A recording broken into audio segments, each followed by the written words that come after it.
Hello and welcome to Eye on Oakland. I'm Chuck Moss, your host. I'm coming to you live, actually from the studio.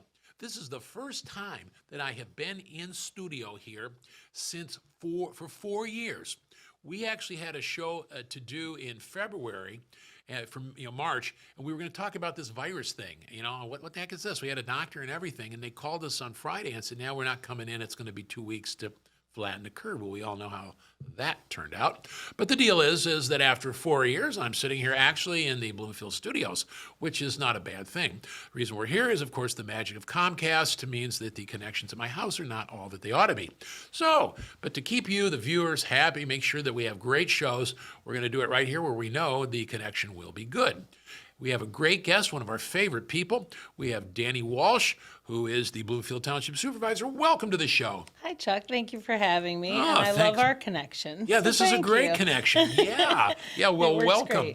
I always like to start out with a real hardball now that I've got you. And this is live. This is right there. If we pick our noses, it's on camera. Well, and you're giving an Irishman or Irish woman a microphone. That's pretty dangerous to do live. Oh, you're Irish? Half Irish. So, you Half never Irish. know what we're going to say. Half Irish. Half Lithuanian, too. Half Irish. Yeah. I want to say 95%.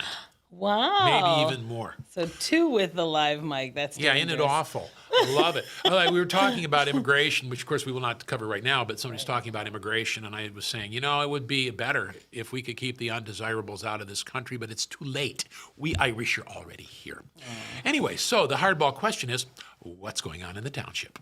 Well, luckily, we are blessed here. As you probably already know, I've lived here my whole life. There's no place better in my mind of where to live and work. But what's new is basically bringing back services, fiscal responsibility, long-term sustainability, and everybody getting along. It has been a very wonderful 3 years of new blood as well as old kind of coming together. You have that institutional knowledge and some new voices. And it's really blended well, so we're pretty blessed. As opposed to institutionalized or knowledge, right. Which is where I come from. Yeah, and I know the township always seems very stable, and Birmingham is kind of, having some issues. Birmingham has some issues now. The township is stable. It's a lovely thing. So I know you just, Brian Keeps left, and Michael Shostak just kind of went right in and is doing a great job. Yeah, he and I started as trustees together. So Michael has already been on the board. He had 6 years of knowledge of how things worked before he transitioned in, and he's done a great job. Oh, yeah, he's good. Now, your bond rating is still sound. It's AAA, right? Mm-hmm. Yes, it is. And you have just approved investment strategies.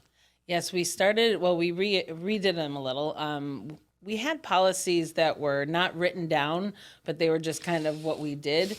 And that was one of the first things I came in November 2020, so early 21. We wrote down investment policies.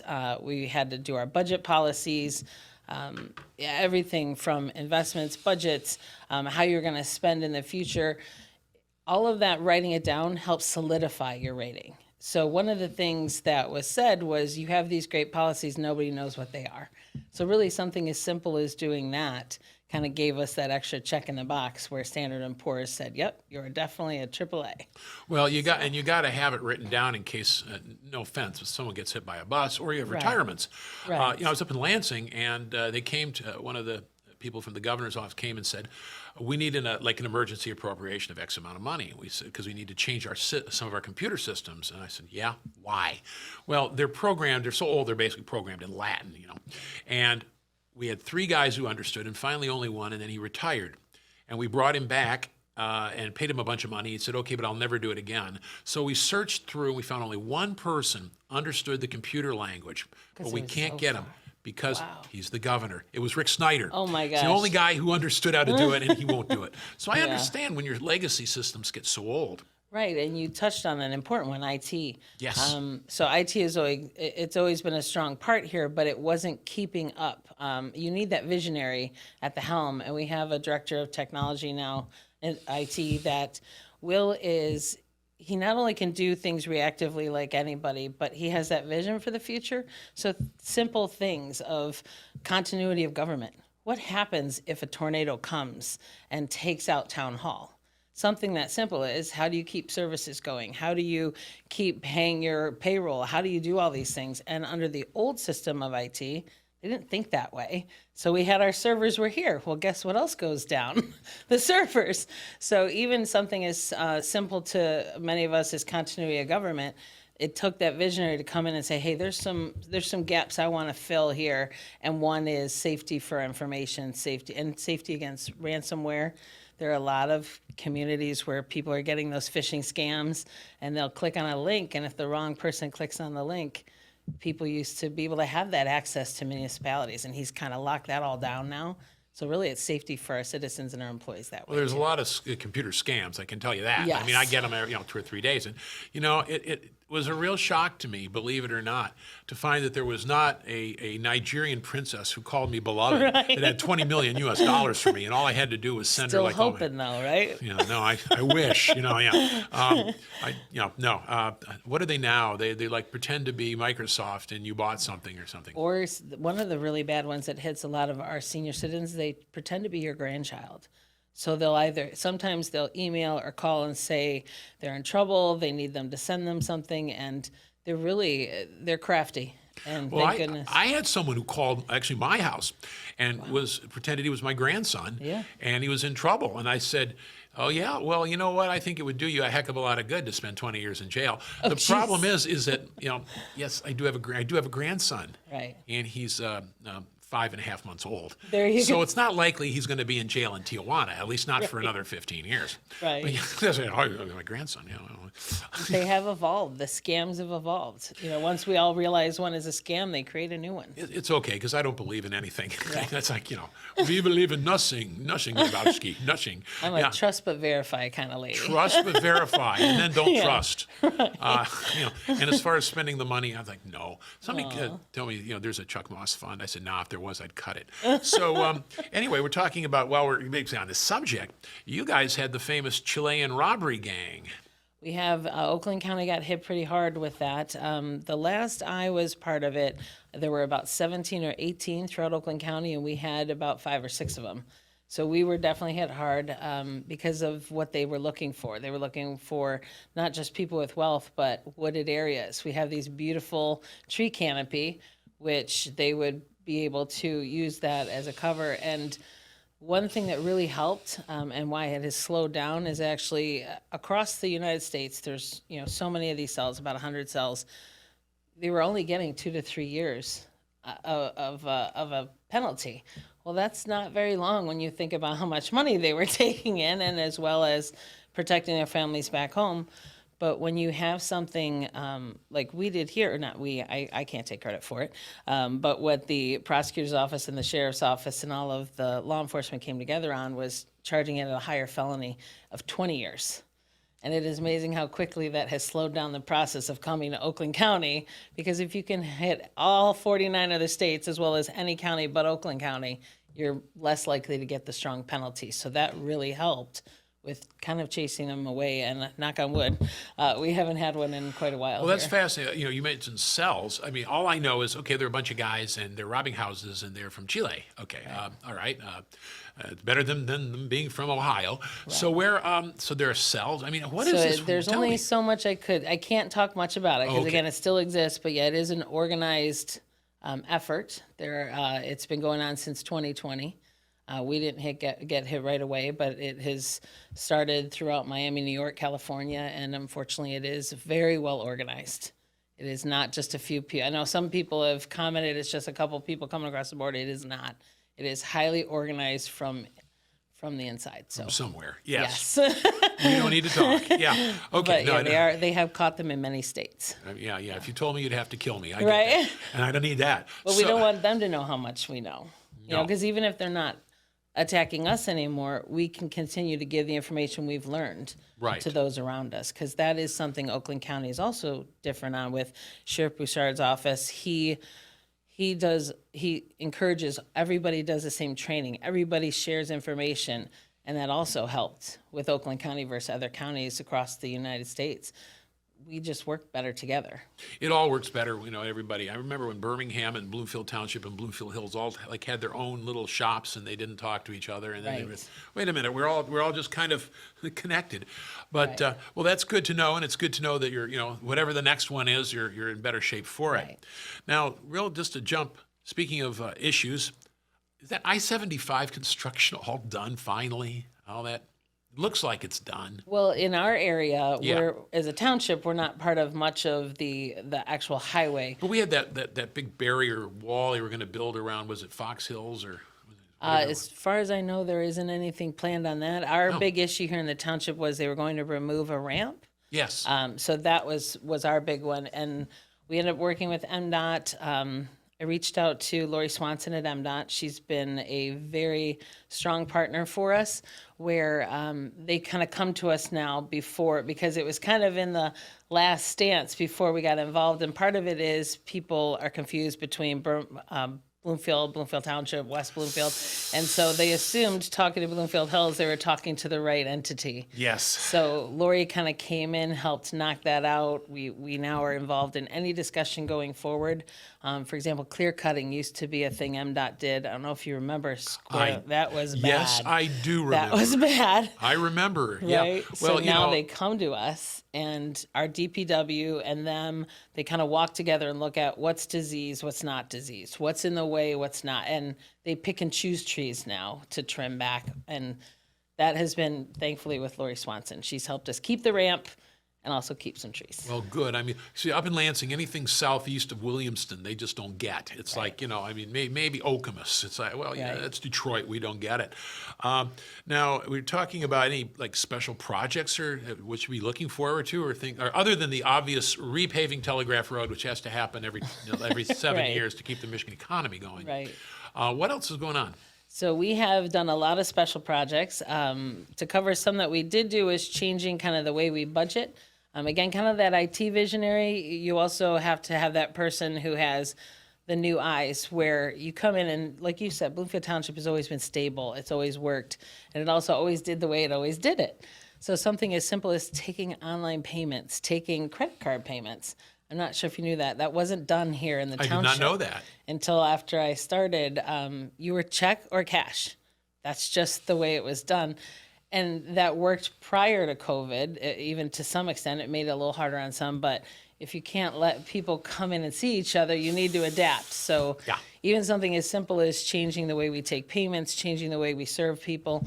But with the budgeting, looking out much further. We look out 5 years now, 10 years now, 15 years, so that we won't have if something comes to us, like in 2019, when a rule changed at the state, which drastically affected us, all of a sudden we had to come up with $4 million. I remember that. I It was remember a that. rough time.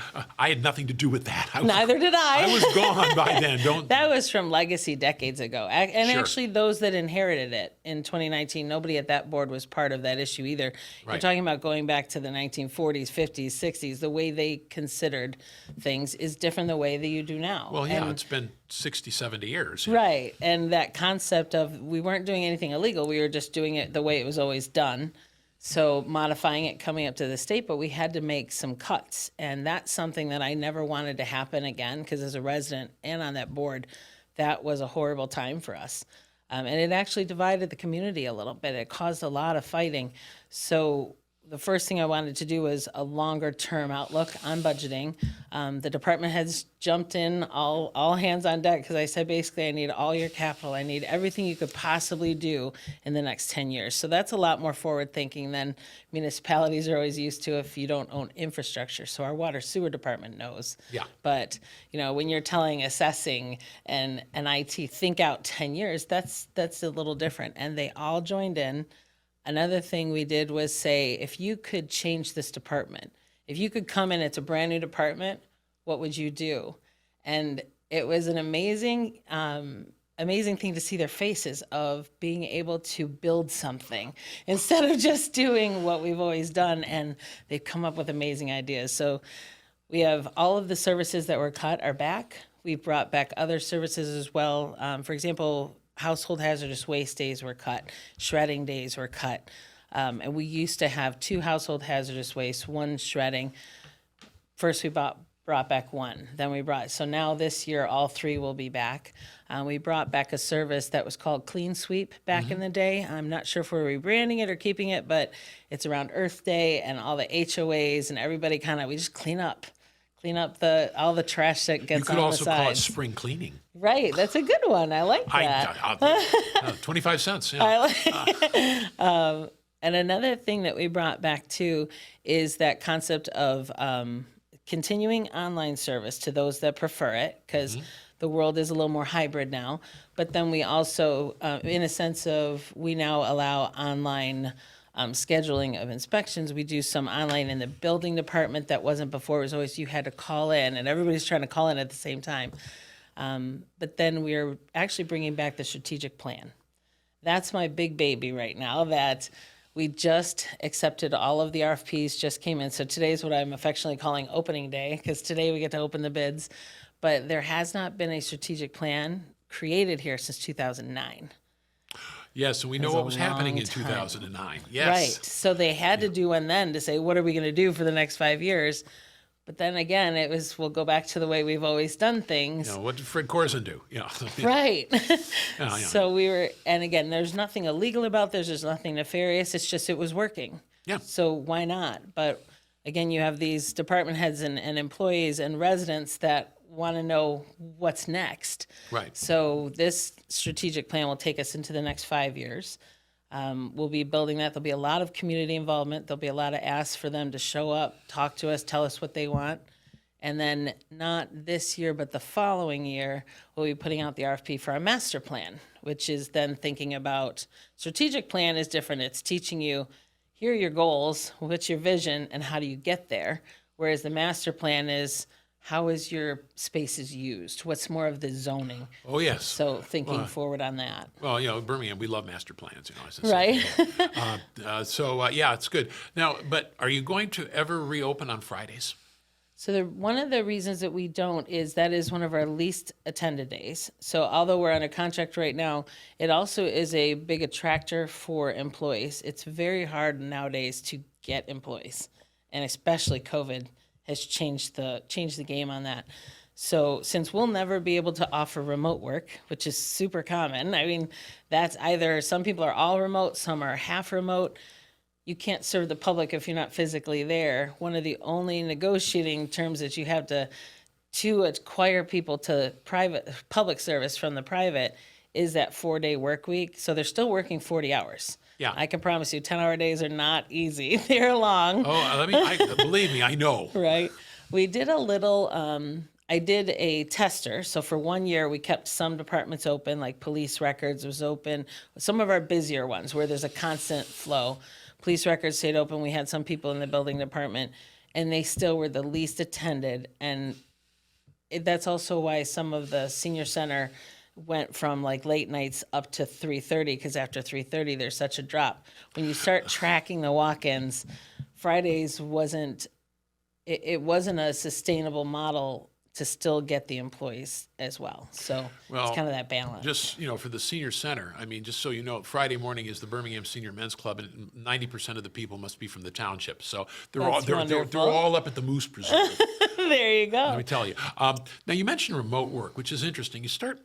Everybody's got their own weird little bugaboo issues and obsessions. Right. And here is mine. Remote work means people aren't in the office. And if they're not in the office, offices don't need as much space. They don't need as big a blueprint. What do we do with all the office, with all the commercial space?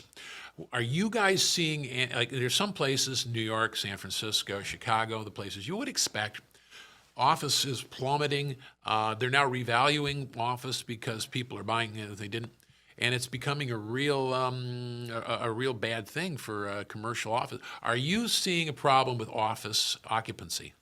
One of the reasons we've seen a change. We are lucky that our developers are forward thinking, so they were getting hit hard because it used to be the entire office building was one person or one company. Right. And now what they've done is they kind of adapted and brought us along with them too of, I can't sell this large building to one company. I need to change the site plan so that I can offer smaller. They've also started bringing in more medical. So a lot of doctors are now kind of having their practices in these larger buildings. You'll have a bunch of them in one together that aren't connected. Or another one, a lot of gyms are opening up in strip malls, whether it's like a cycle bar that came. So there's that model where they don't Psycho bar? cycle bar that sorry. we have up there. It went into like the old art van space. But when you think about office buildings, they've changed again to retain their workers. We have one that's now offering an outdoor area to sit on top of their building so that people can get outside. Even that ability to go up, have your lunch outside is helping them retain the workers that don't get to be remote or hybrid. So the office buildings are changing their actual structure, and that has helped that we don't have as many openings as some of the other areas. Well, I know that the more walkable downtowns, I know Birmingham is like 95% or something. They're fine. Downtown Detroit is actually doing really well because of all the people who live there. But, places that are more suburban or whatever, I don't know what they're going to do with Southfield. And that Beverly Hills big complex at 13 Mile and Telegraph, I don't know what they're going to do with that. But this has become like everybody's got their own obsession, and this is mine. And that is why these master plans need to keep evolving. So when you think about office buildings are different. They have new needs. You also we are one of the strictest in the state with liquor licenses. You have to be a full service restaurant that is your whole purpose. We've had requests for, different entertainment type thing and good wholesome entertainment, like golfing, for example, indoor golfing. Yeah, nothing goes with golf like drinking and smoking cigars. Well, I will tell you that. Food. I'm sorry. Yeah, and you have these great ideas where in other communities they've already adapted, and you have where you can go golfing, you can have dinner, but it's golfing with the restaurant on the side as opposed to the Bloomfield way of the restaurant's main. Right. So we've had a lot of requests for that. We've had requests from other people saying if we could just even offer a higher end service. It doesn't have to be, the typical bar. We have been getting even requests of that, of how has that changed since decades ago when they decided to lock it down. We're the only one in the state that doesn't allow gas stations to have, and again, not necessarily the shooters, but even full bottles of wine and large craft beer. Even Grosse Pointe now allows that. So we're the only one left. I remember when I was in college and seeing the drive-through alcohol purchases, I thought, no good can come of this. They had that in Ann Arbor. That one, I gotta say, it was in Ann Arbor. That is not a great model. Yeah. While we're on the subject, just thought of it. Marijuana is now legal. I mean, do you have cannabis? We did purposely garner against that. So we are grandfathered in that we're protected. And again, I understand there's tax revenues, but it also comes with a different style of community. So we do not allow any sales and distribution of it here. So you will not see any distributor. I don't even know the name of what that entity would be called. The distribution center. You won't see one of those in the township. We gave that up at the end of the 1970s. Right? I've never tried it. I was pretty nerdy. So, well, if you really want to make money, I thought that if I really wanted to make money off the legal marijuana, the way to do it would be to rent a movie theater and start showing Yellow Submarine at midnight. Oh my goodness! I mean, that brought everybody. I've never seen it. You've never seen Yellow Submarine, and you call yourself a good American. I am. Speaking of theaters, this is a tragic thing. I have to say, the Maple Theater's closing. It is, and that was really hard. That's friends from high school took that over 12 years ago. Because it almost closed. And that was one of the first ones with the liquor license to survive. Imagine Theaters do it. Well, even Regal in Farmington Hills. So they did get the approval. Sure. To have that restaurant. But I mean, it's just tragic. I mean, that's where I saw Golda. I mean, not that long ago. And I used to watch Alfred Hitchcock so I was born in the 70s. So in the 80s, they would have Alfred Hitchcock like marathons. My sister and I would walk up there and just watch Alfred Hitchcock all day. All right. It's an amazing place. If you're ever in the Bay Area north of, and you drive from Sebastopol to Bodega Bay, The school is there. It's right there. You Really? Can pull, it's private property, wow. but you can drive up on the road, and there's the school. Oh my And I don't remember if I saw the playground there, but with where they're singing, and the birds are all, and Tippi Hedren's smoking the cigarette. Probably the bird flies. The Right. school is there, and it looks just the same. They put so much time and effort into making the maple even more special. So that was definitely a labor of love for them. That was hard to see. That's where you go. would see stuff you didn't see anywhere else. It wasn't like Iron Man 93 or something. Right.